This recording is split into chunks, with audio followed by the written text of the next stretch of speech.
উদ্যোক্তা আৰু আয়োজকসকলক এই শুভ ক্ষণত কৃতজ্ঞতা জনাই আৰম্ভ কৰিবলৈ লৈছোঁ।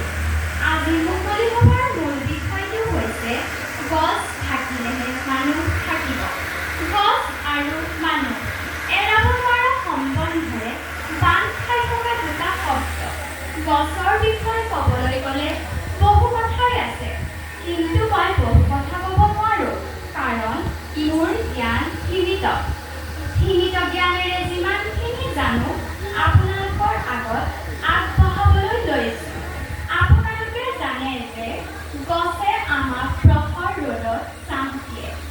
গছে আমাক মানসিক শান্তি দিয়ে। উদাহৰণস্বৰূপে শুই উঠি যেতিয়া এজোপা ফুল গছ চাওঁ, সেই ফুল গছজোপাই আমাৰ মনলৈ সজীৱতা আনে। গছে গোলকীয় উষ্ণতা নিয়ন্ত্ৰণ কৰে। সেইদৰে গছে আমাক কল, জামুক, কঁঠাল ইত্যাদি সুস্বাদু ফল প্ৰদান কৰে। গছে প্ৰদূষণ ৰোধ কৰে। গছে পৃথিৱীখন ধুনীয়া কৰি ৰাখি আমাক সেউজীয়া প্ৰকৃতি উপহাৰ দিয়ে। সেয়ে এক কথাত ক'ব পাৰি, গছ আমাৰ ভাল বন্ধু। গছ নথকা এখন পৃথিৱী যদি আমি কল্পনা কৰোঁ, এখন মৰুভূমিৰ বাহিৰে একো দেখা নাপাম নিশ্চয়। আজিকালি বিভিন্ন কাৰণত আগতকৈ গছ কমি আহিছে। তাৰ লগে লগে গৰমৰ প্ৰকোপ বাঢ়িছে। ৰাস্তা ঘাট নিৰ্মাণ, ঘৰ দুৱাৰ নিৰ্মাণ, আলি পদূলি বহল কৰাৰ স্বাৰ্থত বহু গছ কটা গৈছে। আৰু এই গছসমূহ কটাৰ ফলত ভৱিষ্যত সময়ত হ'ব লগা ভয়াৱহ পৰিণতিৰ বিষয়ে এতিয়াৰ পৰা চিন্তা কৰিবৰ সময় হ'ল। ইতিমধ্যে হাতী আৰু মানুহৰ সংঘাত বৃদ্ধি পাইছে। বান্দৰৰ উপদ্ৰৱ বাঢ়িছে, কিয়নো আমি তেহেঁতৰ বাস কৰা স্থান কাটি ধ্বংস কৰি পেলাইছোঁ। আৰু কিছুমান অসাধু অমানুহে নিজৰ মুনাফাৰ কাৰণেও গছ-গছনি কাটি ধ্বংস কৰি পেলাইছে। ক্ৰমে বৰষুণ কমি আহিছে, তাপমাত্ৰা বৃদ্ধি পাইছে। এনেকৈ চলি থাকিলে আমাৰ সেউজীয়া পৃথিৱীখন জ্বলি ছাই হৈ পৰিবলৈ বৰ বেছি সময় নালাগিব। আহক, সময় থাকোঁতে আমি উপযুক্ত ব্যৱস্থা গ্ৰহণ কৰোঁ। তেতিয়াই পৃথিৱীখন ধ্বংস নহয়। মই আৰম্ভণিতে কৈছিলোঁ, মোৰ জ্ঞান সীমিত। মই বৰ দীঘলীয়া ভাষণ দিব নোৱাৰোঁ। শেষত এজন মহান ব্যক্তিৰ কথাৰে মই মোৰ ভাষণ সামৰণি মাৰিম। আমাৰ গৌৰৱৰ বিষয় বিশ্বৰ এজন অৰণ্য মানৱ যাদৱ পায়েং।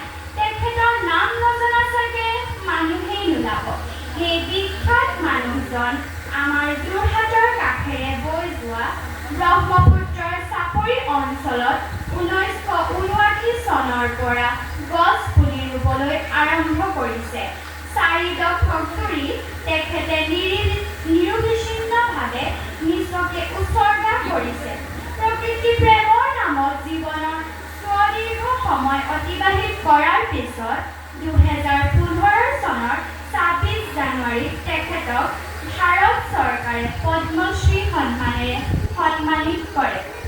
উপযুক্তজনক উপযুক্ত সন্মানেৰে সন্মানিত কৰাৰ বাবে আমি ভাৰত চৰকাৰক শলাগ লৈছোঁ।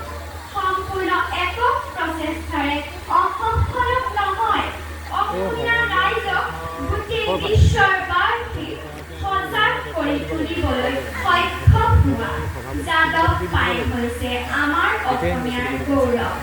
আমি যাদৱ পায়েং হ'ব নোৱাৰোঁ, কিন্তু তেখেতৰ আদৰ্শটো হ'ব পাৰোঁ।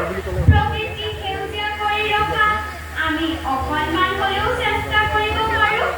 আমাক ৰাস্তা ঘাটত উন্নয়ন লাগে হয়, উন্নয়ন নামত আমি গছপুলি কাটি পেলাব লাগে।